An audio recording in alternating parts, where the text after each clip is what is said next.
And so we're gonna let everybody go through and ask the questions. We have 8 questions if we get through them all. And we're gonna start with Mr. Peden.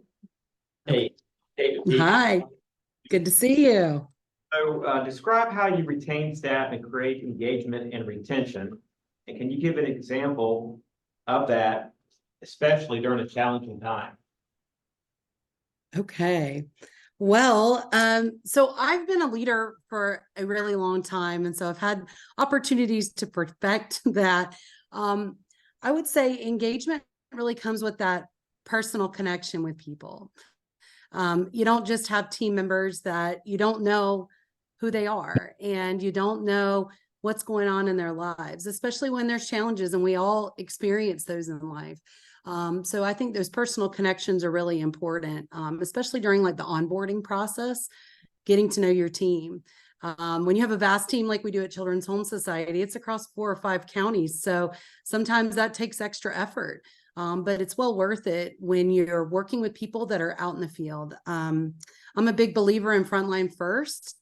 And what that means to me is the people that are in these homes working with these students and children in the school system, or in the community centers, you really have to pour into them. They're the ones that are experiencing a lot of the same things that these children are experiencing, or secondhand. And so as a leader, you really have to be there for them and understand that they have challenges too, and that they have support, and letting them know that you're there. I will tell you, one of the most challenging leadership opportunities that I've had was during COVID.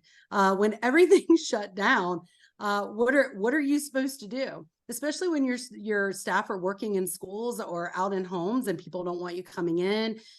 There's child risk factors there, and worries that your team has, especially when they're in homes or in schools and they're not seeing those kids regularly. So scheduling team meetings and giving them opportunities to share their experiences, pairing them up with people that are across teams is also really important. And we did that so that they could get different leadership perspectives and engagement in that way as well. You do have to be a strong voice as a leader.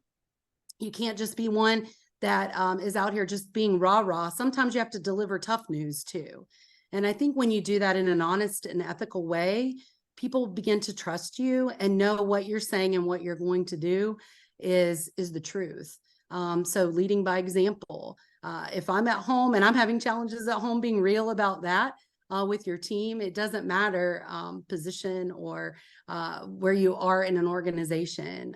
We all have challenges, and being able to really connect with your team on a personal level, I think is really important. I've had the opportunity twice now to be named in Pensacola as the best boss. I won a Quint Studer opportunity back in, I think it was 2019, and it was amazing. One of my team members I didn't even know wrote a letter to him about how I had encouraged that person to grow as a leader in their own right. And that was humbling. I had no idea that they were going to do that. And then as we all know, Rick has the N Weekly Best Boss competition every year. And so 2021, I actually won that. And I will tell you, I was, that one was probably the most meaningful to me because it came from votes from my team members. They really spearheaded that to put me out there as the best boss. So I think I have a pretty good handle on engagement and retention. A lot of my team that's working with me now have worked at Children's Home Society for a long time. But also I've had people come to work for me for programs that are no longer there. I have one actually moved to Pensacola to come work for me.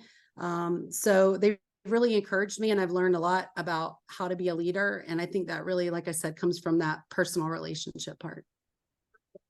So I'm going to ask you some questions about funding and budget management. Sure. And it's actually one question, but I'm combining them in 2. How many years have you been responsible for a budget of of at least $5 million? And give us a few examples of how you have successfully found local, state, national, and corporate funding streamings to help in your current or your past jobs. Okay. All right. I'm writing it down, so I have that. Okay. So Responsibility for $5 million has really come around 2017 when I stepped in as the executive director at Children's Home Society. Now, we started with a $4.7 million budget when I first stepped into that home. Today, we're over a $10 million budget. A lot of that has come with growth and really focused growth on what our organization's strategic plan is.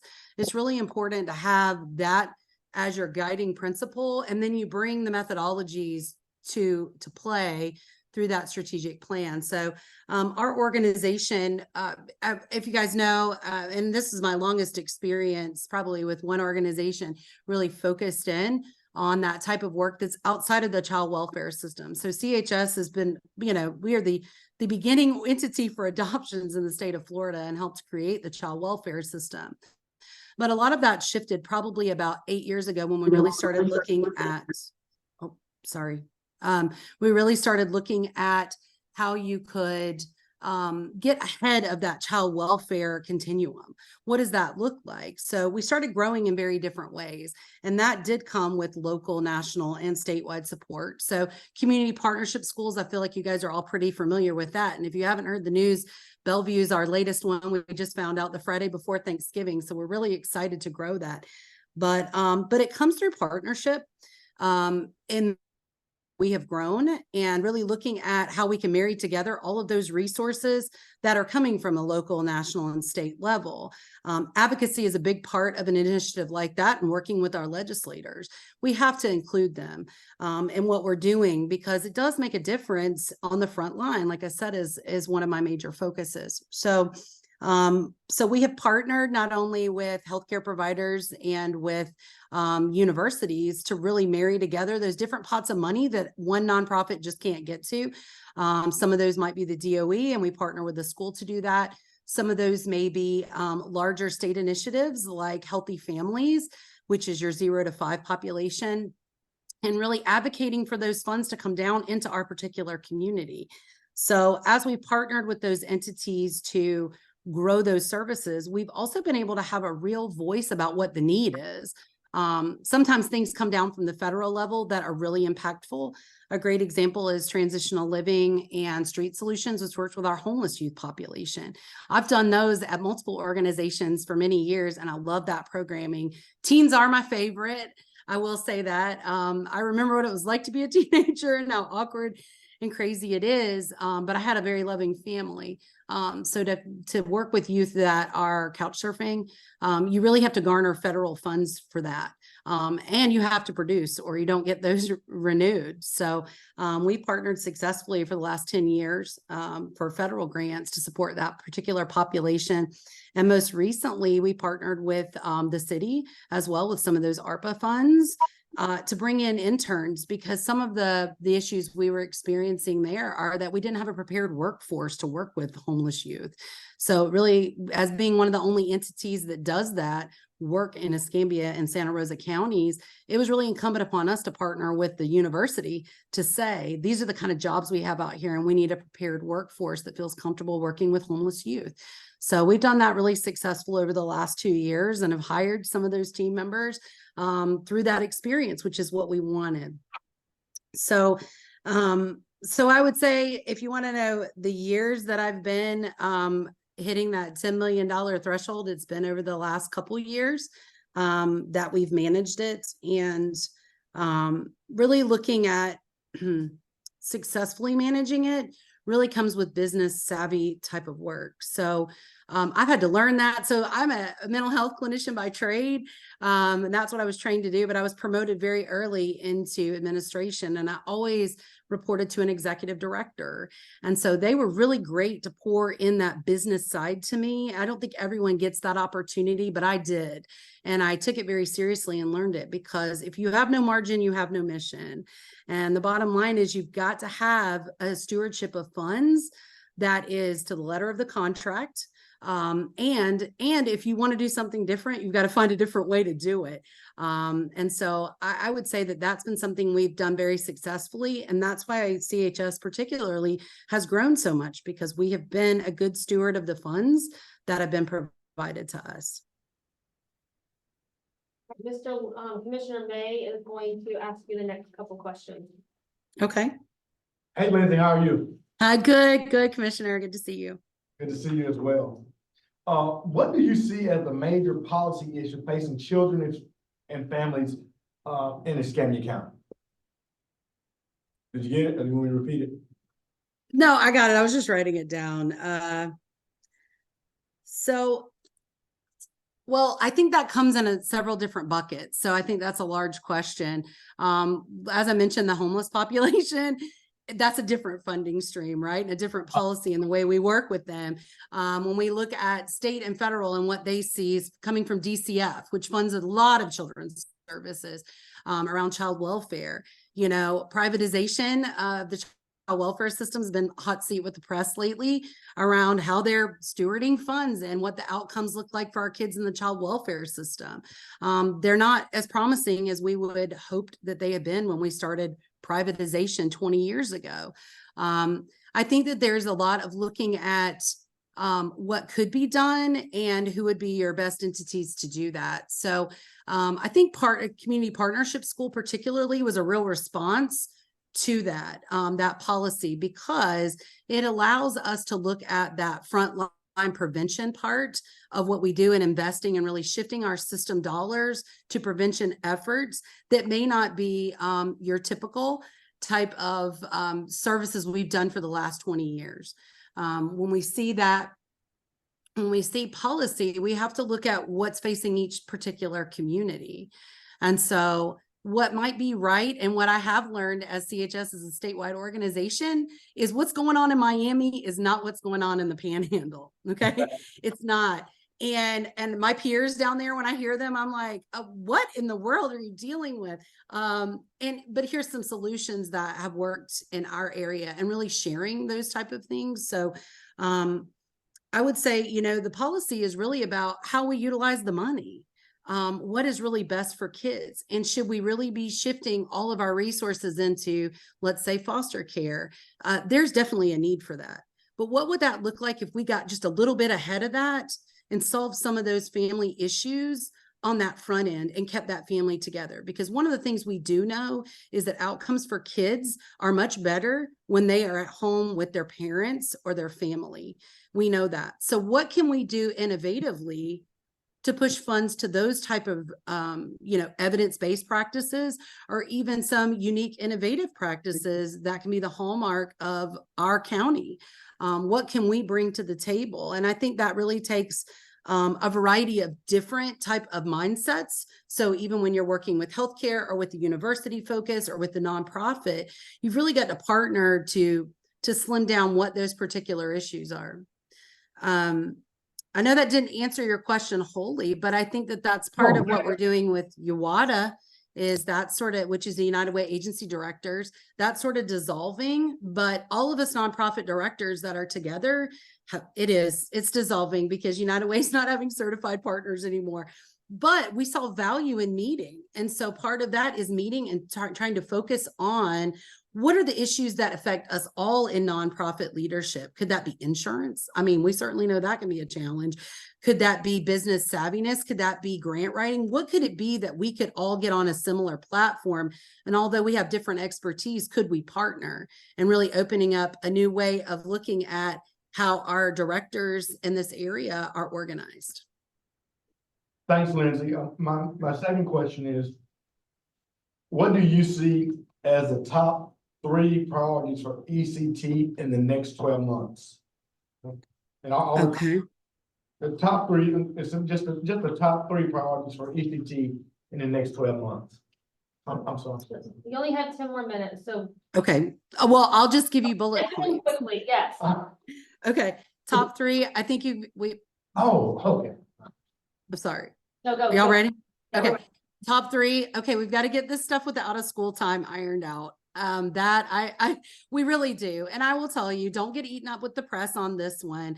There are plenty of nonprofits that get contracts that don't perform. Okay. This is not something new. Okay.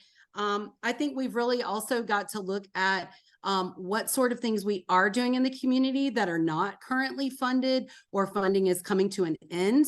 that are integral services. ARPA funded a ton of things and it's going away. And do we need to see what those outcomes look like for what we've done with the ARPA funds as nonprofits and how we can reinvest those from the Children's Trust to ensure those services are not a one and done, come in, give you great services and then walk away. We cannot do that to our families. And third, I really feel like it's trust building. Whoever you get in this particular position, if it's me or if it's someone else, the board needs to feel that they trust that person's expertise and their mission around this. There will be hard decisions that come, and the board shoulders it, the executive director shoulders it, but I know as a team and making good decisions and putting kids first, we can be very successful. So I think those are my top three. Thanks, Lindsey, I appreciate it. All right, Superintendent Leonard has the next one. Okay. Good morning, Lindsey. Good morning. You will be responsible for meeting with many different community organizations that are considering making an application for a contract from the Children's Trust. Please describe what you believe are your responsibility in those discussions. Well, I think it's first vetting, vetting organizations' ability to handle this kind of money. One of the things that I see, and I know we have so many nonprofits, and a lot of it starts with a really great idea or in kind, right? Kids are hungry and we've got a church that's going to feed them. And then it starts to born into maybe we should be a nonprofit. Maybe we should do more of this work. But the heart has got to meet the financial acuity. And so I think that really working with some of our other entities that are looking to get our nonprofits up to speed and able to handle this kind of money is a really important factor. I already work with a lot of them and have really great relationships, but also vetting where they're going with this and does the outcomes actually meet what our strategic plan is? Because ultimately that's what we're looking at is 8 years from now, this is going to be up for vote. And we need to know, is what you're doing going to really make a difference? Or is it something that is a one and done? All right, Dr. Northup is going to ask the next question. Good morning, and thank you Good for your morning. time and your application and consideration. My question is kind of two parts. First, are you familiar with Florida Sunshine Law? Yes, sir, I am. I am. Okay. All right, I assume that that was the case given your current position.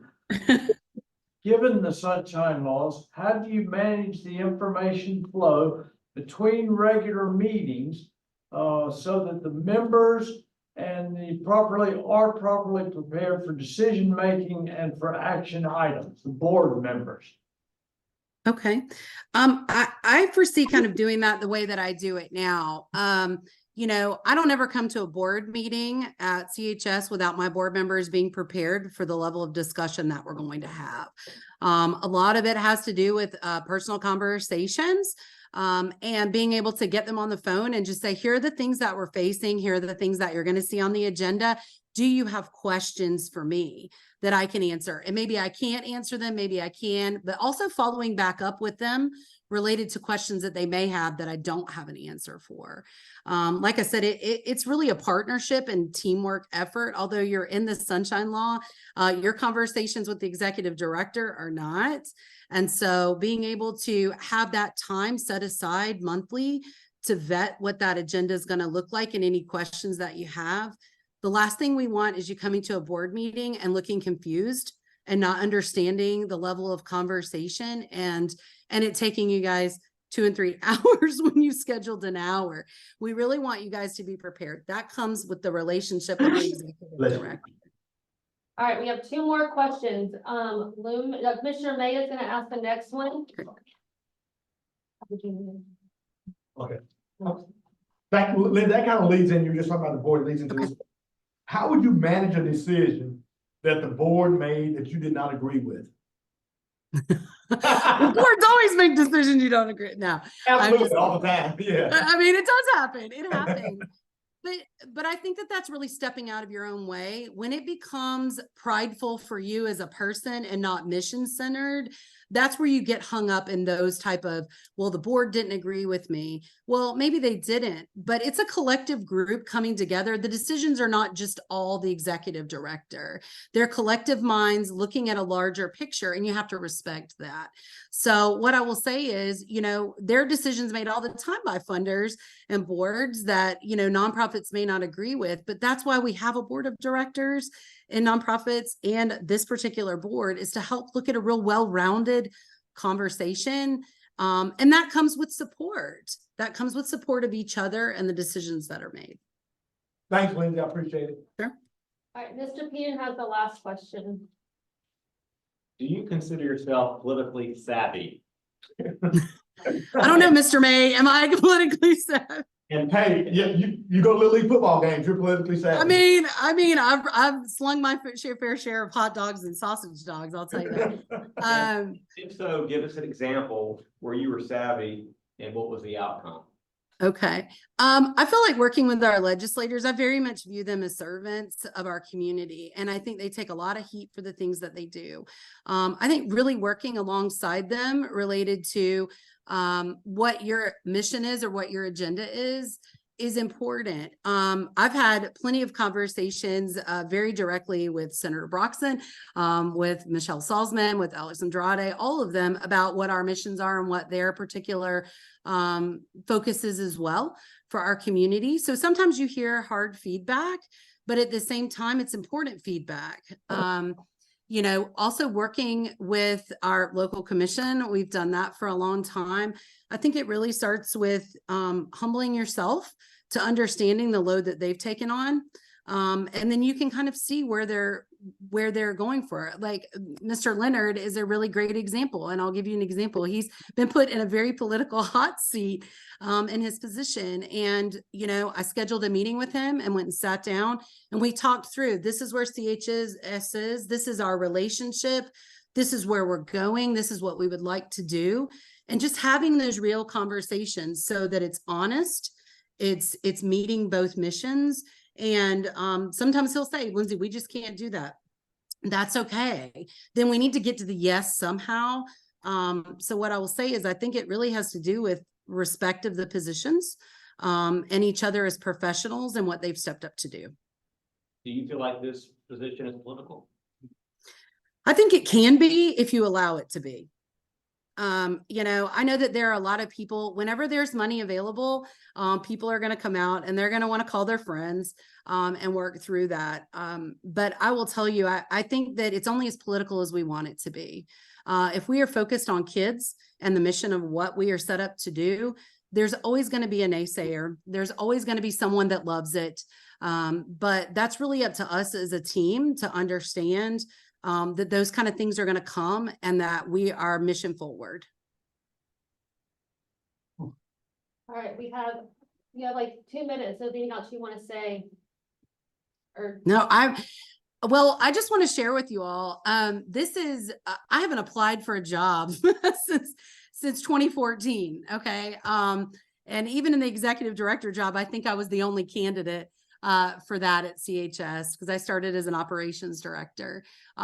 This is a risk for me, stepping away from a just magnificent team with really great programming. But I'm a believer in this. I wanted to apply the first time and I didn't. Something held me back from that. And I know now it was my husband. We went through a massive health crisis last year and I could not have done that and taking care of him and my family at the time. And CHS was there to support me through that.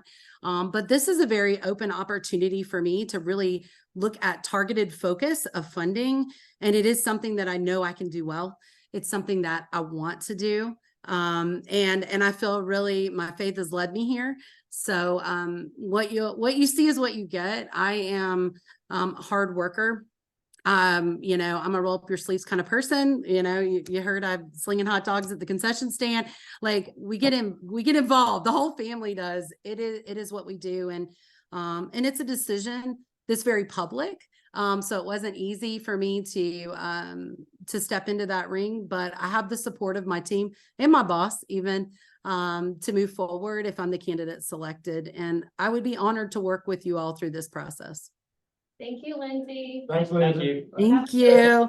Good to Bye. see you guys. Good to see you. Bye-bye. Hi, everyone. Great, I'm Stephanie White, and we're here with the Children's Trust. Thank you so much for applying. We have about 25 minutes today, and we're gonna have some questions that we would like to ask you, and we'll tell you when you have 10 minutes left. But we just want to appreciate you applying, and we're gonna start with some questions. The first question, will be given by David Keaton. Hey, good morning. Good morning, David. Describe how you retain staff and create engagement and retention. And can you give an example of that during especially a challenging time? Okay, so what I heard you say is, how do I engage staff, Retain and engage staff, yes.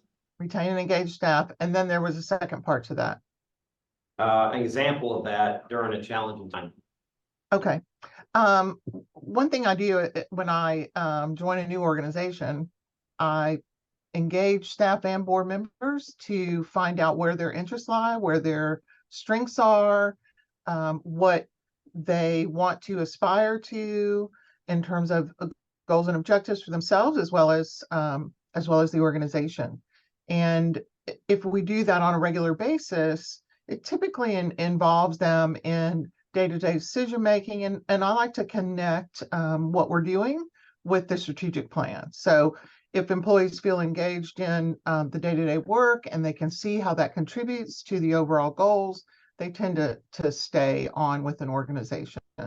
I think you have to meet their needs as an employee, and if they need a lot of approval or rewarding, then that's one way, or if they need more authority, that's another way to keep them engaged. I'm Stephanie.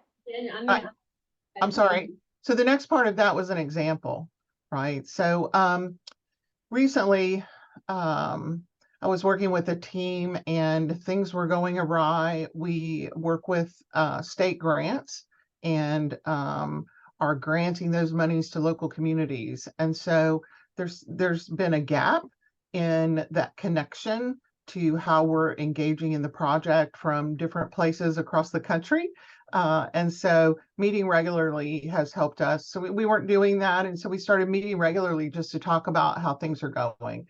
And that's been helpful to pull that team back together. Thank you so much. Before I ask the next question, I just want to tell you that we are recording this. Is that okay with you? Absolutely. All right, I'm going to ask some questions about funding and budget. The first question is, how many years have you been responsible for a budget of at least $5 million? Well, so I was responsible, I think in my cover letter, I told you that I had authority and control or management responsibilities over a almost $6 million budget. And that lasted for 3 years, but I've been responsible for grants and larger budgets for many, many years. I think, however, that was the first time it was in the millions, although right now I'm a grants and contracts manager for $18 million project, which unfortunately won't spend $18 million in the state of Illinois. So we have, I think, $6.5 million out the door right now that I'm managing in terms of facilitating the grant project. There's, I think, 6 grantees that are receiving different amounts of money. And give us a few examples of how you have successfully found local, state, national, and corporate funding streams to help in your current or past jobs. How I have found them? Is that what you said?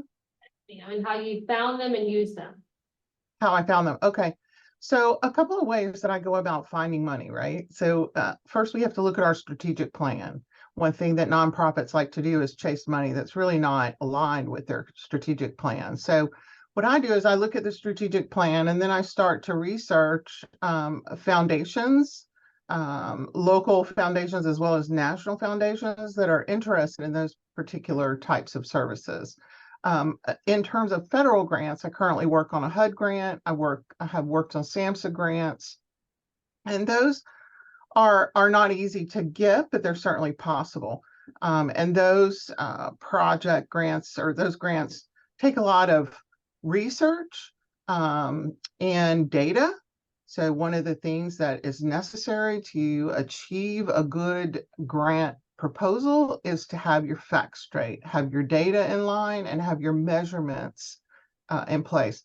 I went back to school to learn more about evidence-based programming and what that means, and putting together good proposals that present not only what you want to do, but how you're going to achieve that, and what you're going to measure your success by. I think that's the weakest point that we have in nonprofits, is measuring that impact. And so I think putting together proposals that show clearly how you're going to measure that impact is critical nowadays to compete for funding. Thank you so much. Commissioner May? Welcome, thank you for joining us today. Thank you. And also, my name is Lumen May. What do you see as the major policy issues facing children and families, especially here in Escambia County? I think the major policy issues that we're facing are related to the actual value of prevention, right? So how do you measure prevention? How do you measure that you didn't do something? Prevention is the most effective way of changing outcomes. And I think what we as policymakers, or what policymakers are really struggling with, is how do you invest in prevention? How do you invest in making sure something doesn't happen, or changing the outcome for folks who might have had a poor outcome, but you just don't know yet? So I think investing in prevention is a policy issue that we really need to push and support, and make sure that people understand not only does it take a little work to get to an effective program. So that's another policy issue that I run into a lot, is that, the time that you need to ramp up and to get something really going successfully and measuring from the beginning takes time and money. And we have to make sure policy producers, policymakers actually consider that in the kinds of programs that they're funding, or the kinds of laws that they're making too. Yes, ma'am. Thanks, Heather. My final question, what do you see as the top 3 priorities for ETT in the next 12 months? What do I see as the top priority for ECT? Yes, ma'am, I'm sorry. What are the top 3 priorities as you see it for Escambia County Children's Trust in the next 12 months? Right. I think that I was watching the board meeting from November, and I could see a priority right away with measuring success, reporting and measuring, data management, obtaining the data sounds like something that's really needed. So we really need to focus on bringing our systems up to speed, and making sure that when we're granting funds, there's a clear path towards success. And actually a clear path to measuring that success. I will never talk about, impact without measurement. I just don't think you can do it. So I think that's one priority. The second priority is to take a look at the strategic plan and pare it down. With the needs assessment, there was so much data there. And then with the strategic plan, we have so many things that we're really trying to impact. And unfortunately, as executive director of Healthy Start Coalition, back in when it started, I was their executive director here in Escambia County. Overall population measures like, low birth weight or infant mortality, those are extremely ambitious goals. And so in order to impact those numbers on a population-based initiative, you really have to break it down a little bit more. Right. So we really need to focus in on some programs we can actually have some impact with on the immediate, and then expand from there into other programs or services that might contribute to those impacts and support those impacts. I think the third priority would just be to kind of regroup, take a look back, assess, and update our strategies and objectives. Thank you so much, Heather. I appreciate those answers. Thank you so much. Thank you. Our next question will be by Superintendent Leonard. Good morning, Ms. Moore. Good morning. You'll be responsible for meeting with many different community organizations that are considering making an application for a contract with the Children's Trust. Please describe what you believe are your responsibilities in those discussions. So I think the first responsibility is to make a clear RFP. And you have to make sure that your RFP actually outlines specifically the information that you're looking for. Sometimes I haven't really looked at yours, so would be my first goal, right? Is to look at those RFPs and make sure that they're clear and that they request specific information that tells you whether or not there's a strong financial viability for that organization, and whether there is strong board management with that organization, making sure that organizations are have had some history, making sure that you have a good scoring matrix for those organizations. And also, I think, based on just a little bit of research I've done, is to make sure that the organizations are communicating well. If they have not communicated well, then we need to talk with them and maybe say, hey, this point's not making sense. We need this to make sense to our board. And really, sometimes I find myself interpreting, sort of restating things because it's not clear. And I think organizations, as we meet with them and we talk with folks, we need to be clear about our strategies and objectives, and then how their program actually would contribute to those strategies and objectives. Thank you. Are you hearing a noise in your background, Ms. Moore? Are you? Dr. Moore, are you hearing a noise in your background? No. No. All right, okay, thank you. Dr. Northup is going to give you another question. Okay. Good morning. Good morning. The Children's Trust operates under the Florida Sunshine Laws. And first part of the question, do you have an awareness and understanding of the Florida Sunshine Laws as they pertain to operations of the organization? Yes, sir, I do. When I was Healthy Start Executive Director, we were very familiar with that. I've also worked with state organizations that are, I was state director for United Cerebral Palsy back in the day when I was here in Escambia County in Northwest Florida. So I'm very aware of those policies. I think one of the things that can improve the workings of Escambia Children's Trust is to get more transparent, to be more open, to be more forthcoming in terms of how things are going, and how the programs and dollars that we're spending are aligning with the objectives and our strategic plan. I think, I personally am not good at, I don't know, I should say this. I'm not good at working behind the scenes and trying to hide things. I am much more transparent. I think everything we do should be promoted, encouraged, advertised, whatever method we can to share a positive message and be as transparent as possible.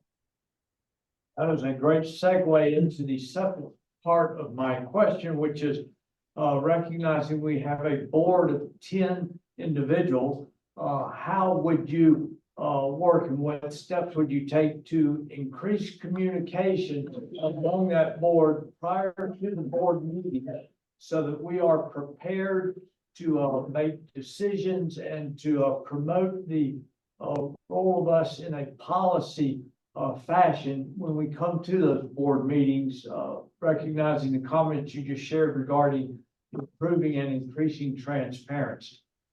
Yes, sir. I think the first thing the main two people that I work with prior to a board meeting is the treasurer and the chairperson. I think for effective board meetings, I have to provide as much clear and concise paperwork to make sure that I know in the board meeting recently, you had a packet and people were trying to pull through all of that.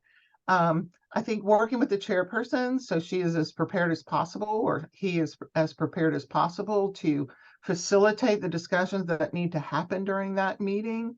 And then making sure the treasurer has all the information that people need to know in terms of the budget, because those are the two things that really are most impactful at the board meeting. Those are the things that I think facilitate a board meeting very well.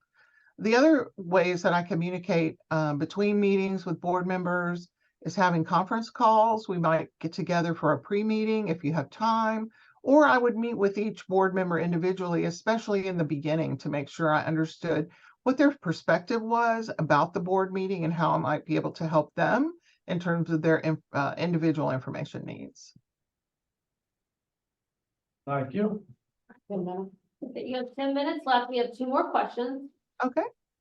Survey number 6. Yes, ma'am. How would you manage a decision that the board made that you did not agree with? Well, typically, I think, my style is to bring consensus.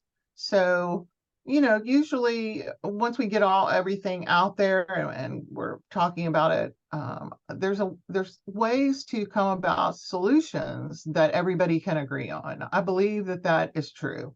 I'm more in favor of consensus-based decision-making than I am with Robert's Rules of Order. However, I know how to follow Robert's Rules of Order, and I have their book on the shelf, right? Everybody does.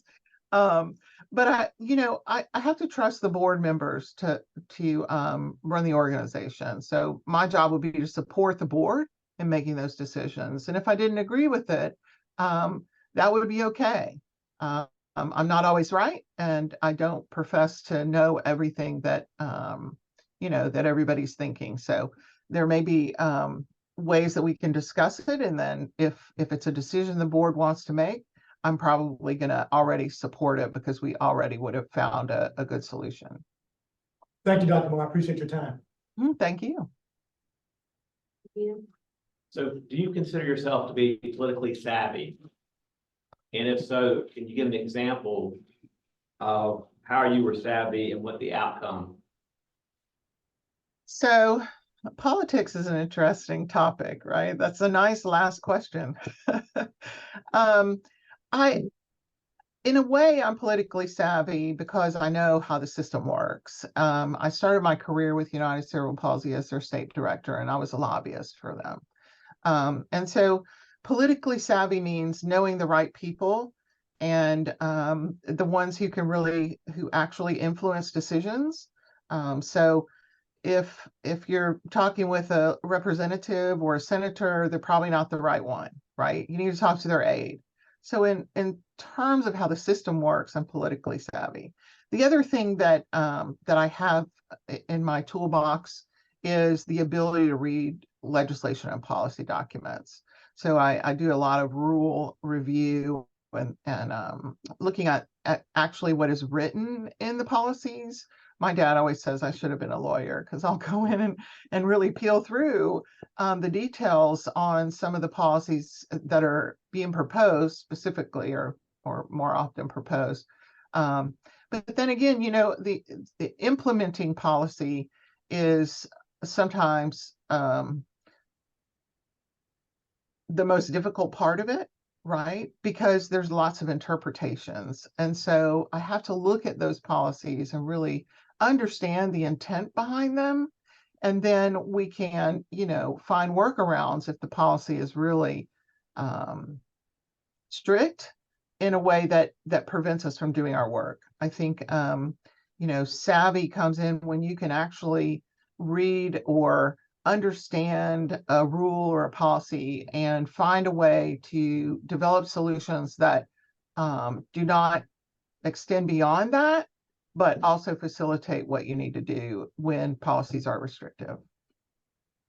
Do you think that this is a politically type of job? Absolutely. I do. I couldn't say no, given some of the things that I've heard over the past 3 years. I moved back to Pensacola at the beginning of COVID. So I was watching Escambia Children's Trust. I applied the first time around. I'm so happy to get an interview this time because it is my dream job to work with such a group of dedicated people and change the lives of children in our community. But this is a political position. The board is politically appointed. It is responsive to the Escambia County Commission, governing bodies, and the taxpayers, because they're the ones footing the bill, right? So we have to be very careful with the way we, or transparent with the way we do things. I think it's easier to say, oh, wow, I made a mistake, and let's figure out how to fix that together, than to try and maneuver behind the scenes to make something squeeze in a spot that it doesn't really fit. But yes, I do believe this is a politically responsible position, primarily to the taxpayers. Okay, thank you so much, Dr. Moore. You have 5 minutes if you would like to say anything or. Sure. My question for you is, what do you think the priorities are for this new executive director? What are the things that you're hoping this new executive director can address in the next year and maybe even in the next 5 years? You want to take that one first? It's political, you'll probably get 5 different answers. Yeah, you're Maybe you going- weren't prepared for that? Yeah, you'll probably get 5 different answers. The number one thing that comes to mind that we need help with is the trust issue and getting it out in the community that we are doing good things. That to me is the number one, that we have to be able to trust our executive director. I think that's the number one place we need to start, is to making sure that we are doing with our money is actually having those outcomes like you talked about. So we Mhm. community that we are doing good things with their money. Right. Anybody else? I mean, I think I concur with our chair. I mean, just making sure that we ensure the trust of the community. And, you know, the number one priority is to me, to make sure that we're communicating. I mean, between not only the board, the staff, and the community. I think the communication is something that's a number one priority. And staying in line, as you said, with our needs assessment and our strategic plan, and adapting and being flexible to know that things kind of change and they're not always as solid as we want, that sometimes a programming can be fluid. Right. I think, from my perspective, along the lines of what, has been mentioned, we are a new organization. This is a new concept, at least to our county. It has existed in the state for some 20+ years, but we're on the steep part of the learning curve. Part of what we're learning is in support of the initial respondents and those people that we've funded now. And in the part of where your area of interest is in your doctorate is helping support those smaller entities in obtaining data, presenting that data back to us to help us justify continued funding and to be able to see if indeed those various organizations are accomplishing what the original contracts with them stated that they would accomplish. And so they warrant ongoing funding and ways to support them in those small organizations. As an example, as you saw that last meeting, was we funded 19 various entities in the out of school time program. 14 of the 19 are on track. They're collecting data. They're showing good impact and that type of thing. 5 of the 19, though, are in arrears, if you will.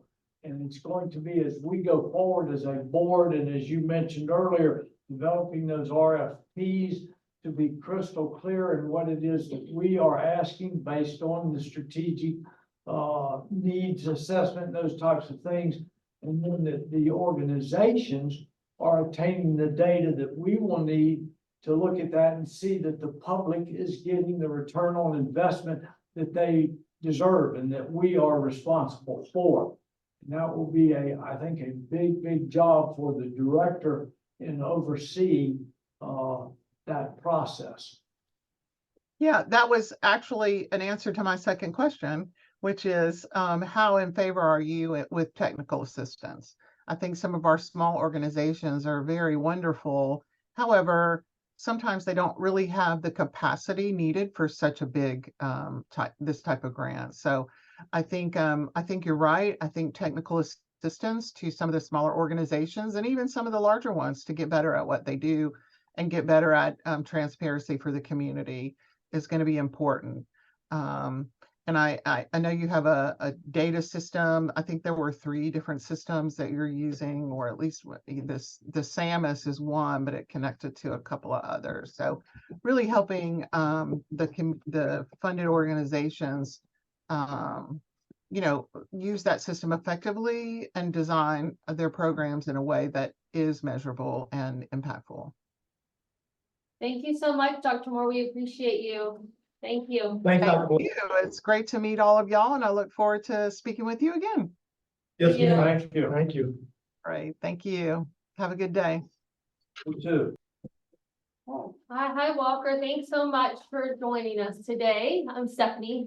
We know each other. So we have about 8 questions for you today. We have 25 minutes, so we'll give you a 10-minute warning if you're kind of running long, so we can get to all of our 8 questions. And we're going to go around the room and ask the questions, and I'll let Mr. Peden start first. Hey, Walker, describe how you retain staff and create engagement and retention. And can you give us an example of doing that, especially during a challenging time? Yeah, so I think we all see that staffing is certainly a big issue, not only here locally, but nationally, right? And I think here at the DIB, the past 3 years, we had some of those issues.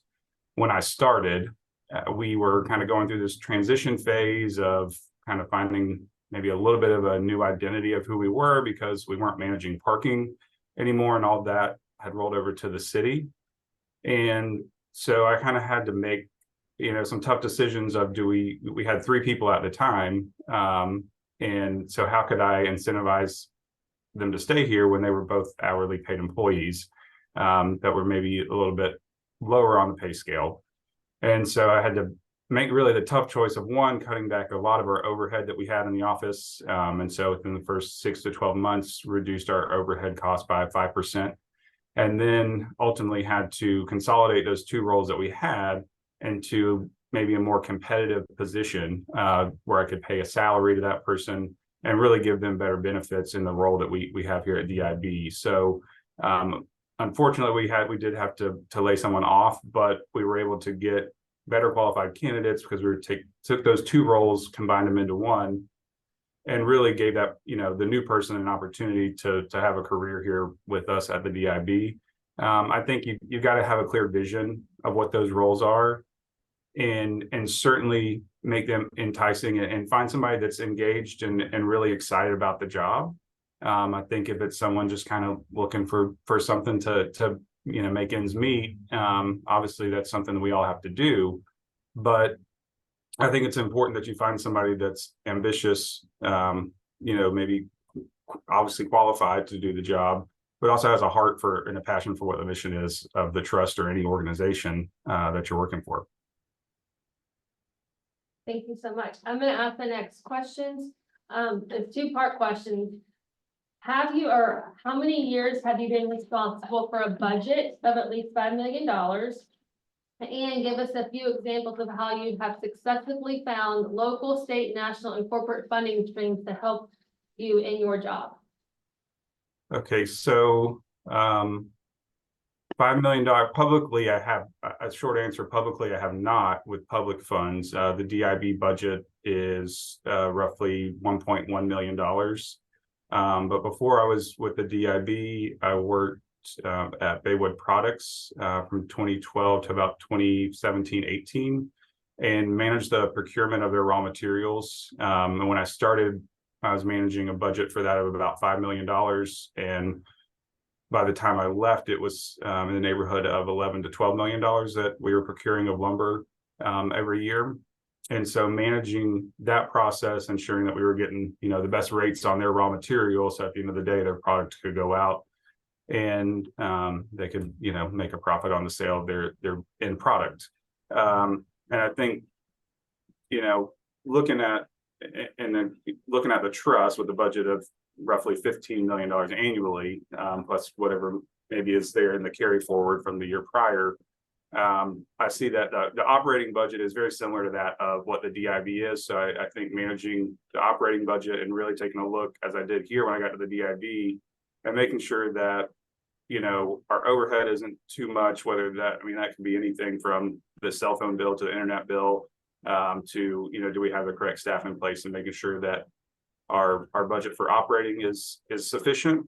And then also helping these grant recipients, which have ranged anywhere from $11,000 budget annually to upwards of, you know, $1.5 million budget annually. I think I'd certainly be able to help them through that process as well. So you know, it may be a $15 million budget, but I kind of look at it as, you know, 20 or 25 smaller budgets that fall under $1.5 million, and you're trying to help these folks really make an impact with the money they've got. As far as national, local, and state money, we have gone through the process at the DIB to get funding for public bathrooms downtown. We did not get it for this past fiscal year, but we were able to secure the funding locally through partnership with the city of Pensacola, and also DIB kicked in funds for that as well through the Palafox market and the expansion that we had with that market down to Plaza Ferdinand this past year. And so we're going to be bringing 2 public bathrooms in partnership with them. I've also successfully worked with the county with a nonprofit that I run with some friends called On Bikes Pensacola, where we've secured funding through the county every year over the past 8 years to help us provide bicycles to children in need at Christmas. And then also through the DIB, I've gotten grants through Foo Fest here locally. And we put on a project each year that I've been here. We've been successful in getting grants for that, and also been successful with the county and the city and private partnerships as well, like FPL and some other of their contractors in getting lights for our Christmas lights that we put on downtown. We've been able to increase that over the past year or so and expand the footprint of where we've got those lights downtown. Thank you. Commissioner May is going to ask the next questions. Hey Walker, how are you? Good, how are you? Well, what do you see as the major policy issue facing children and families, especially here in Escambia County? So I think there's probably a couple you could touch on. I think 2 of the big ones that we see is one, the infant mortality rates, especially for Black families, is more than double that of their counterparts. So we're looking at 13 or so per 1,000 children are affected by infant mortality rates. And I think looking at programs that are geared towards targeting those populations to help mitigate that issue is certainly something that the trust could step in and support programs that work in that area. Did some research and looked at an organization called BI3 out of Wisconsin, and they're similarly funded to the trust. It's private dollars through kind of a trust fund of a hospital there, and they've been able to reduce their infant mortality rate over the past decade and have, you know, tied that to saving over 200 lives there in their town. And I think we could certainly look at doing that. They're providing grant dollars upwards of $250,000 annually to train doulas for pregnant mothers and take to these neighborhoods and put on really kind of maybe not an expo, but like outreach, if you will, in churches, community centers, and schools in that area. And they've seen great success with that. I also think another big policy issue facing children's services is a reimbursement for mental health counseling for children, and that Medicaid and insurance providers have been reimbursing less and less over the past few years for those services. And you see some of these mental health counselors kind of pull out of maybe publicly funded or public services and go the private route where they can make, you know, $100 to $120 an hour cash from providing the same service, but for a family that might be able to afford it. And so it's really, we're low on staff in that area with mental health counselors. So I think pushing for public policy change have a larger reimbursement for those services would certainly provide, you know, more mental health providers that can do those services for the children that we're trying to target. Well, and I think that leads me to my next question. Maybe you hit on it a little bit, but what do you see as the top 3 priorities for ECT in the next 12 months? Right. So I think one certainly is public opinion. I think being able to work with the public, the service providers, the board, and the local media certainly, and really find some ways for the trust to get some wins and tell that story of the good work that's being done, or that we certainly can do moving forward. I think we've got to do that, one, through better monitoring of our grants and ensuring that we've got compliance on those grants contracts. I see a way, one way for that to happen is to really have the staff be assigned, no matter what their duties are in the office, is that everyone's assigned kind of as a case manager for certain grant applications, and we're doing site visits, whether they're planned site visits or unplanned site visits. I think one, this gives a way for the staff to be really invested in what we're doing at the trust, and gives everybody in the office an understanding of what's going on with each of these grant, recipients, and gives them a full understanding of how the trust operates, and they're not just kind of working in a silo of what maybe their job duty and role is. I think another one is working with the board members, the 9 of you, and really laser focusing on 3 or 4 issues that the board truly wants to tackle. And I think setting aside, if it's $15 million we're getting annually, do we set aside 10 to 12 million of that to really laser focus on 3 or 4 key issues and see, can we move the needle, and allow maybe some of the remaining funds to go to these kind of like bigger idea projects, more broad stroke things, to see, test and see, can we make these work or not. But I really think that laser focusing in on some key issues and seeing that needle move and seeing progress with these service providers is truly the way to go. And I think, that should be a huge priority of the trust moving forward. Thanks, Walker. Good morning, Walker. Morning. You're responsible for meeting with many different community organizations that are considering making an application for a contract with the Children's Trust. Please describe what you believe are your responsibilities in those discussions. So as far as you're saying, but as they're going through the application process for a service provider, To be prior to them going through the process, or once they get into the process, okay, what executive director's responsibilities at each of those times. okay. So I one thing, having again, kind of touching on that laser focused area, right? So that we've got service providers know when they walk in the door, here's really what we're looking for in these key areas, right? And if you maybe fall outside of that, we might have some money to grant your organization, but it's going to be coming from a smaller pool, as maybe more of a test pilot program that kind of falls outside of that laser focused area. And I think also that staff has got to work with these organizations from the beginning to the end before it gets to the board on any gaps or holes, or maybe that aren't understood in the grant application process. So by the time that it gets to the board, we've got all those questions answered that you may ask, and in that way, staff can answer these questions up front as well as the organization.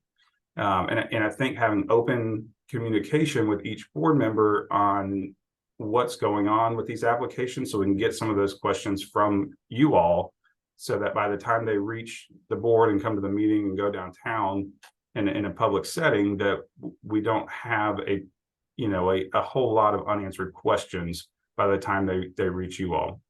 Now, I think once we've got a contract that's entered into, again, talking about assigning all the staff as case managers, including myself, who would oversee all of these, obviously, but really sticking with these programs and having progress reports and ensuring that they're submitting all of their reports on time. I think there should be language in the contract as well, that if you're not submitting your reports on time to the trust, that you won't receive future funding until those reports are taken care of. And so that way we're ensuring that everybody's turning in their information when they're supposed to turn it in, that we've got our staff on the ground, boots on the ground, doing site visits with these organizations, so we can truly see how many children they're affecting, what, meet the families that are receiving the service, and talk with the folks that are working for these organizations and see, what hiccups or things are they running into that maybe the trust could help out with, and making sure that there's success. Because I think once we enter a contract with these service providers with public dollars, we are now a part of that organization just as much as the service provider is. If the Escambia County taxpayers are footing the bill for a service that's going on, we are now in this organization just as much as the people putting it on, and we need to be able to have the doors open when we show up, so that we can make sure it's a successful program. We have about 9 or 8 more minutes, so we have 3 more questions if we can get through to them. So Dr. Northrop. Good morning, Walker. I know that in your current position, you are familiar with the Florida Sunshine Laws, and this organization operates under those. As you just alluded to, collecting data, ensuring that it is submitted timely, etc. There's a lot of information that needs to be made available to the board, and that needs to be done effectively and efficiently, preferably prior to the board meetings. And in light of the Sunshine Laws, what would be your role in facilitating the transfer of that information and the conveyance of that information? Yes, sir. So the DIB does operate in the Sunshine just as the trust does. So one thing I do at DIB is offer any of my board members that want to have a standing meeting with me, whether that's a weekly meeting, which typically myself and the chair of the DIB, we meet once a week. And any other board members, some of them come in, every 2 weeks, or we meet once a month. Or it may just be a phone call where we hop on a call and just kind of talk about what's going on, what's coming up at the next board meeting, or any issues that may have kind of flared up downtown that they need to be made aware of. So I think, that's certainly one thing that I would do for this board as well. Another thing is, anytime we get information on an issue that might be coming to the board, I do send that an email out to all board members with what that information is, and let them know that they've all gotten the same message from me, and that we're not, having one board member maybe getting more information than the other, or so by the time we get to the board meeting, everybody's kind of on the same page and we all know where we're at. And allowing the board members and then reminding them in that email to please either call me individually or respond to that email individually, because then you do run into a sunshine violation that you'd have to disclose. So I'm very comfortable in operating in the sunshine. Not only have I been doing that for the past 3 years with the Downtown Improvement Board in my current role, I'm also serving on as the chair of the Escambia County Planning Board for the past few years, and so sit kind of on the other side of the table as a board member. And before that, I was with the county's Board of Adjustment as well for a few years. And so I understand kind of how maybe a board member might want some information, as opposed to, as the executive director with the DIB, how that information needs to be disseminated out. Thank you. Walker, how would you manage a decision that the board made that you did not agree with? Okay. We have this issue at the DIB, and it was an issue, some of you may be aware of it, follow the news, but it was an issue with a restroom downtown that the DIB used for the Palafox Market. It was being defaced. We ultimately found out who was defacing the restroom that we used for the market each week, and the board members wanted to press charges against this individual, and I kind of let them know this is probably not going to go too well for us publicly. And I just want you to be aware of that. And they ultimately made the decision they still wanted to move forward. And in a role like this, I'm here to support this board no matter what that decision is. And we're all part of this team together. And so I think it's more important, if the board member wants my opinion, I'll certainly give it. But I think it's more important for the board member to know both sides of the issues so that when you make a decision, that you kind of know what the outcome might be of that decision. And that's really more important than whether I agree or disagree with what the board's decision is. I don't want the board to ever be blindsided by a decision. So I think it's, again, important for them to know if we move this way, this could happen, or if we go the other route, this could happen. And I think certainly that was what I was trying to do in that situation that we had pop up. And again, it happened. They pressed charges. There was a lot of media coverage of the issue, and stood by the board's decision, and certainly don't want to ever throw the board under the bus. And I would hope the board would respect that and do the same for whoever is the executive director. And I think we have that good relationship. I have that with my board here, and so I certainly would like to carry that forward to the trust. Thank you, Walker. Mr. Peden has the last question. Walker, do you consider yourself to be politically savvy? And if so, give an example of how you were savvy with an issue, and what would that outcome was.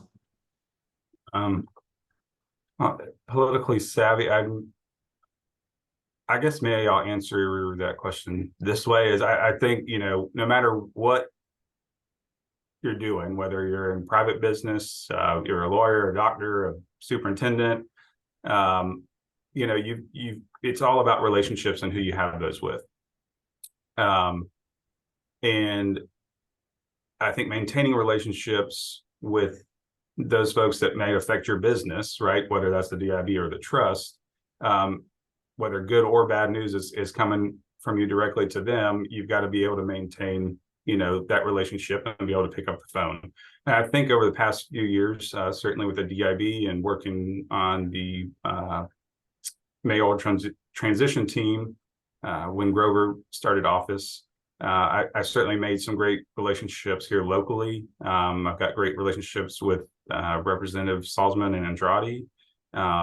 And so I think I've got good relationships with everybody from the school board to the commission to the city council and the mayor's office. So if there's an issue that we've got to work with them on, I certainly can pick up the phone and have a conversation with them.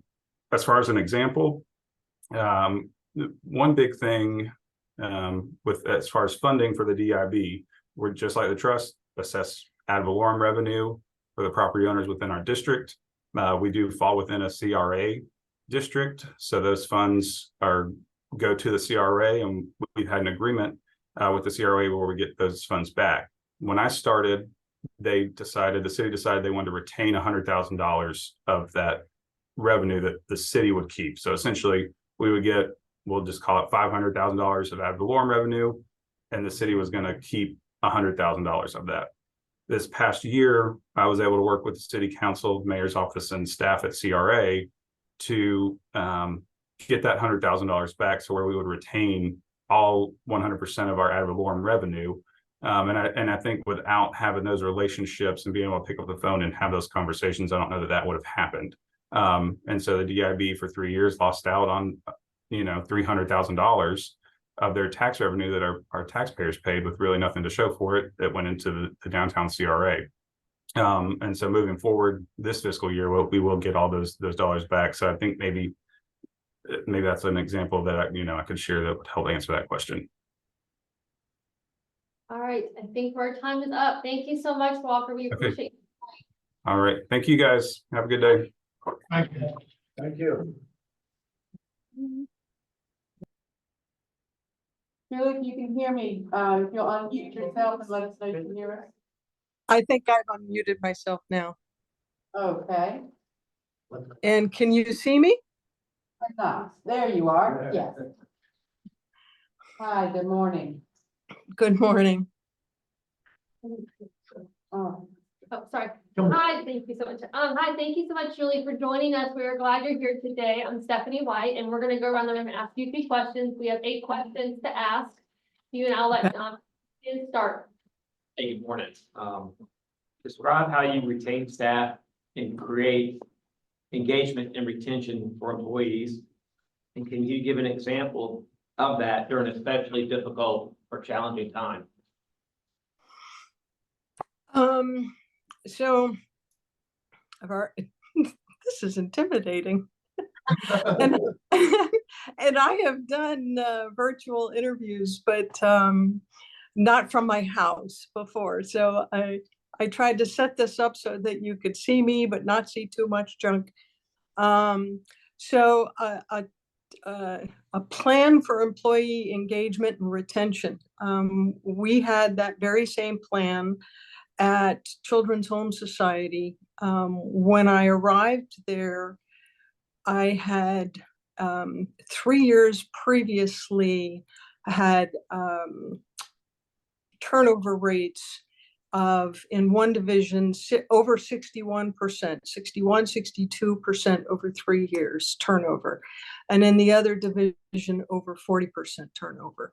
So that was one of the first things that we did was the leadership team, the management team, and myself discussed that, and we discussed a strategic plan and an implementation plan for that of taking 6 months and then reviewing how is that working and see if we needed to change that up, etc.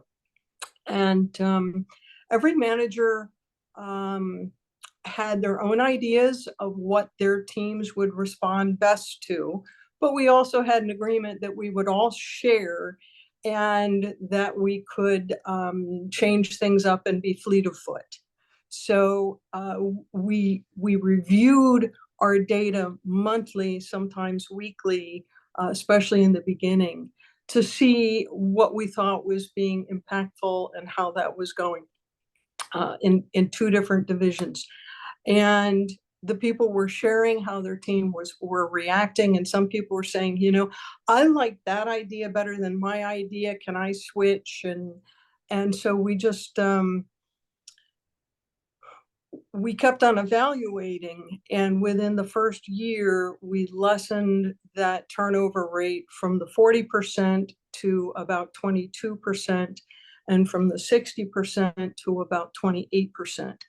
By the second year, both turnover rates were under a 20% turnover rate. So we were very happy with those. But the plans included things along the lines of recognition. Overall, as divisions, we increased our training, we increased our development of our people. We did a, I can't say agency-wide, division-wide succession planning, which people really liked. They understood the development that was going on behind that. Everyone always wanted to see when a manager was going on vacation, what did the email say?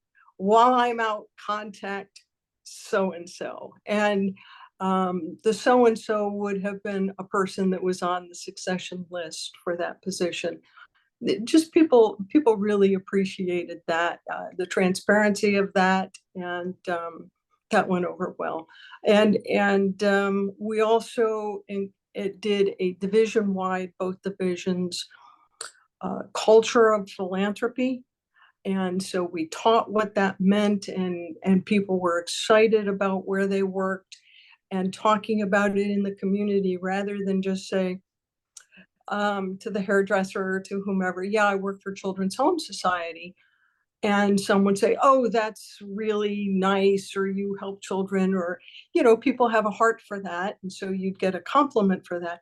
We were teaching our employees what to do with that compliment when people responded that way. And so we were getting free haircuts, and we were getting notices for tire specials at the tire store, and just a lot more community feeling for our staff. Thank you. I'm gonna ask you a couple questions about funding and budget. So how many years have you been responsible for a budget of at least $5 million? And also give us a few examples of how you have successfully found local, state, national, and corporate funding streams to help in your current or past jobs. Okay.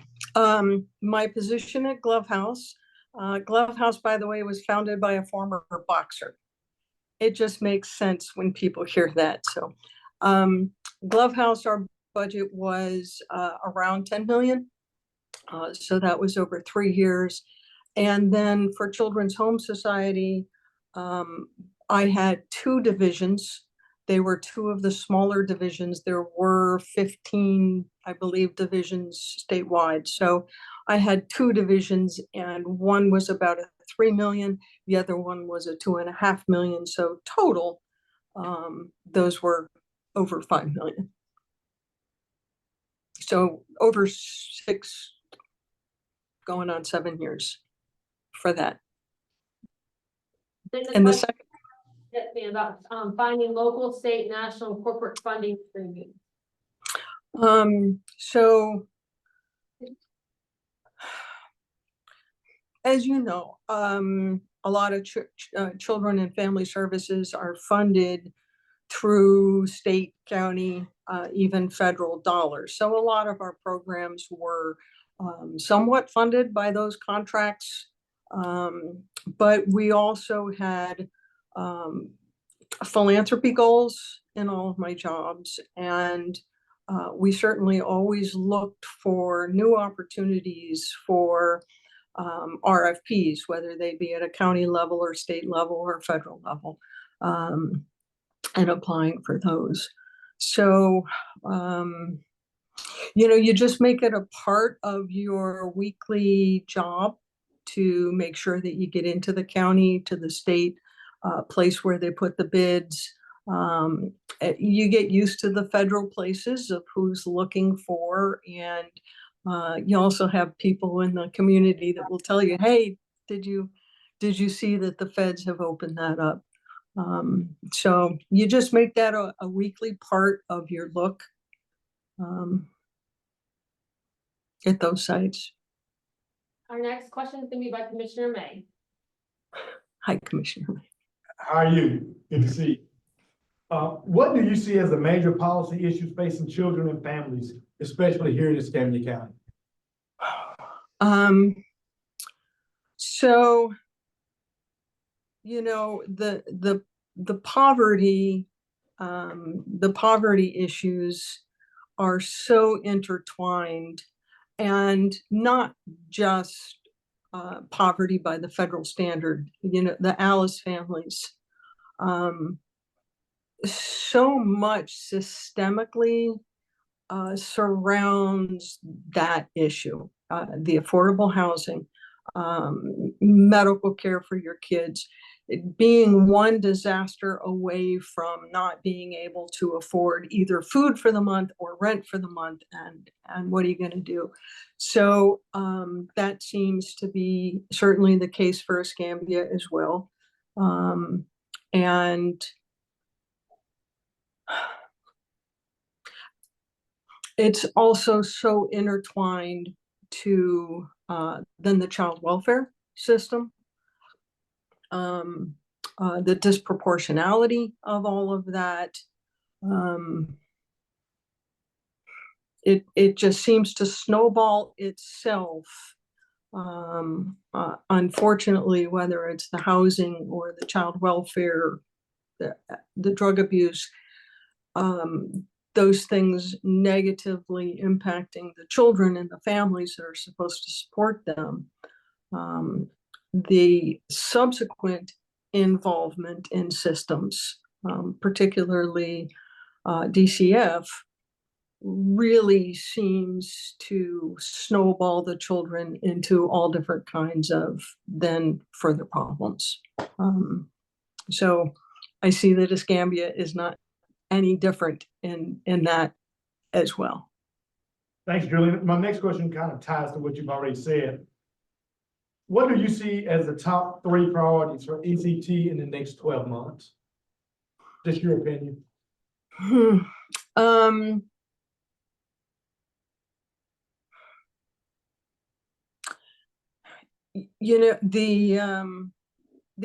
needs assessment was great.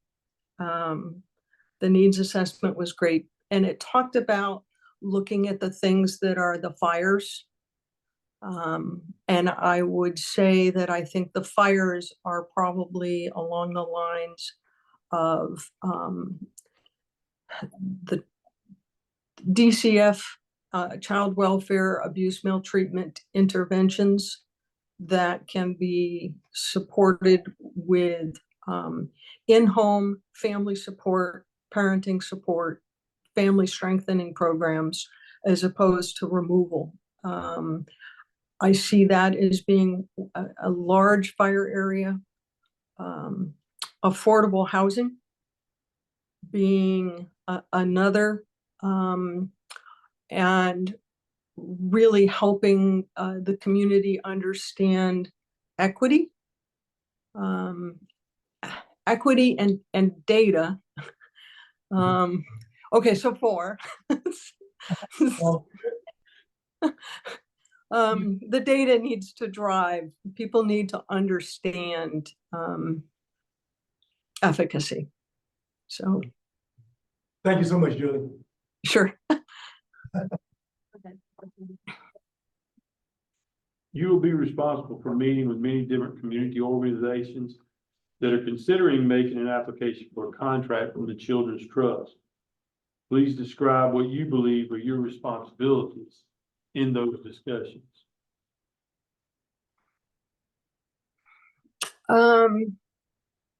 So there's a difference between once something is put out there as a RFP or a bid, and when things are not, and someone's just looking for information. Maybe they're looking for information on the strategic plan. How do these things work? I would see my role as informational and neutral. Just the just the data, the information. You have to be so careful with that, and knowing when that starts and stops, and being as helpful as you can when there's nothing pending. You can have all of the I'm pretty transparent. You can have all the information that I have, that I know. What you can't have is any of our opinions about that. I would not vocalize those to someone who's asking me about a service or their service that they would like to provide.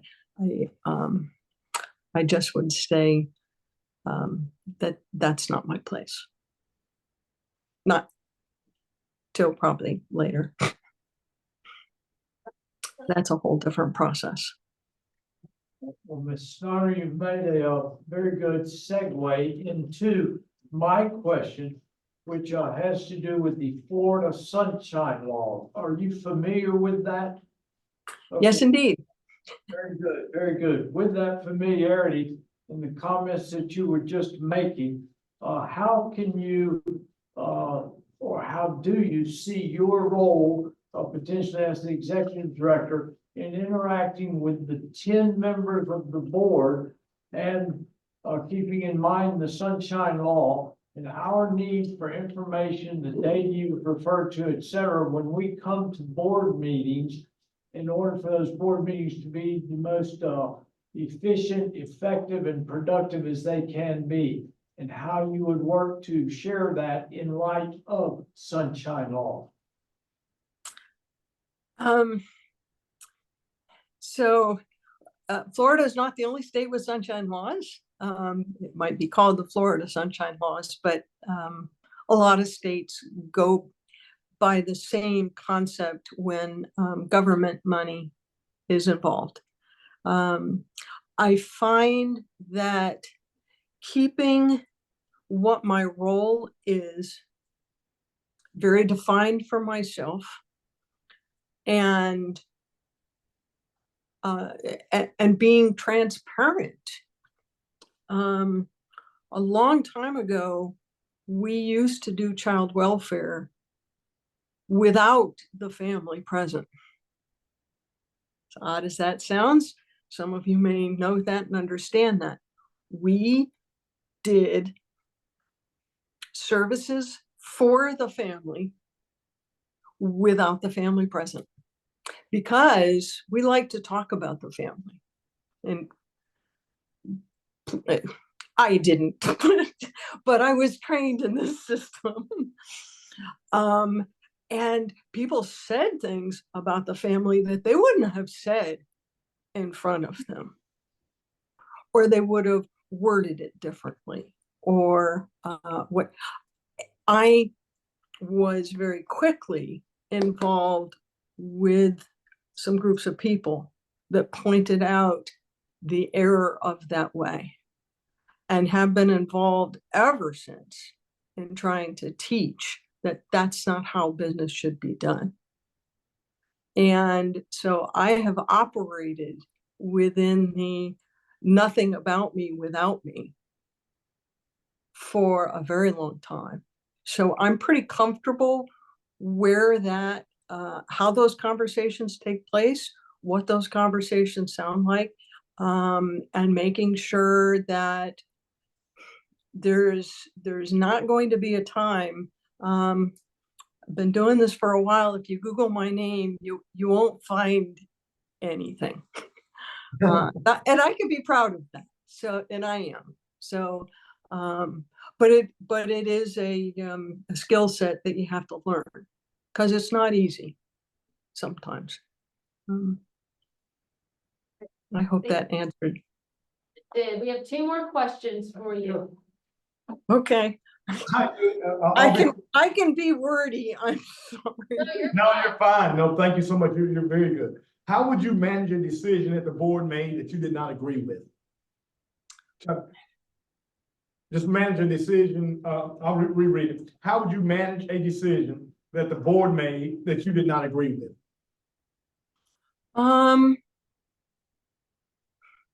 Boy, you know, everybody's not always going to agree with me, and I'm okay with that.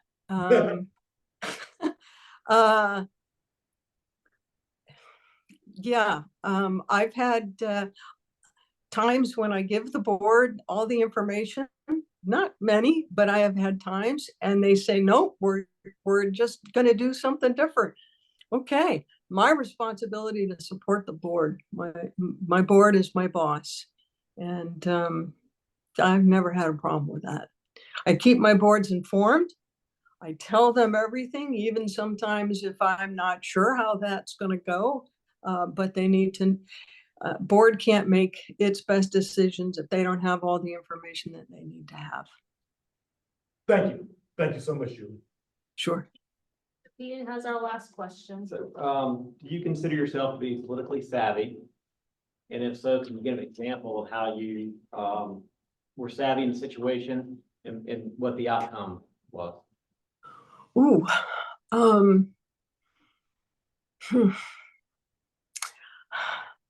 I was married to the chief of staff of a New York State assemblyman, and then went to Senate for a very long time. And I did tell him that if he wanted to run for something, we'd have to have a serious discussion. So I'm politically aware and knowledgeable, probably pretty adept. Again, it goes back to the transparent thing, and just, I'm not afraid to ask for help, seek help. I find that people really don't get angry at you when you ask questions. It's when you maybe make statements that you don't know if the statements are accurate or not. So let's see, and I've lost the question. So, oh, a time.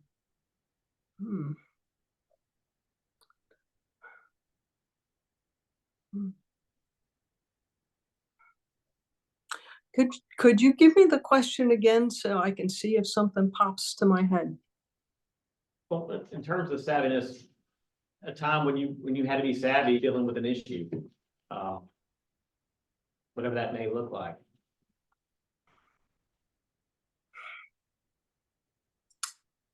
Um, hmm. You know, I haven't had much, but I guess I would go to an example of when I was getting to know people over in Fort Lauderdale. And my other division was on the West Coast, and Broward was my division on the East Coast. But when I was getting to know my neighborhood, my neighbors, people in the community, going out and about, one of the things that I kept on hearing was Children's Home Society. Oh, who are they? And it shocked me to learn that when I know the history as being, you know, the oldest in the state, and certainly one of the largest at that time, one of the largest in the state. And I'm running into people left and right that had never heard of us. And so with my division leaders, team managers and directors, we talked about that. And it wasn't with finger pointing or anything. It was just, this seems to be what we get. So how could we make that different? And so we did make that different, and we came up with some different strategies to try and make that different. And the community noticed, which was just awesome immediate feedback for the staff to get the same year that we implemented this idea of getting out in the community and letting people know who we were. We received a call from the Fort Lauderdale Greater Chamber of Commerce saying, you guys have won the Nonprofit of the Year award. And we were just blown away. And he said, but it's because, you know, we never saw you out and about, but boy, this past year you have just been. So and it's not necessarily savvy in a political manner, but making sure that nobody felt hurt with the recognition, because a lot of people do a lot of hard work. But just, it's a data point, and how do we make that different without stepping in it? So. Thank you so much, Ms. Schneider. We appreciate your time. Thank you. Thank you. This very different, and good luck. Thank you. Thank you. Bye-bye. Bye-bye.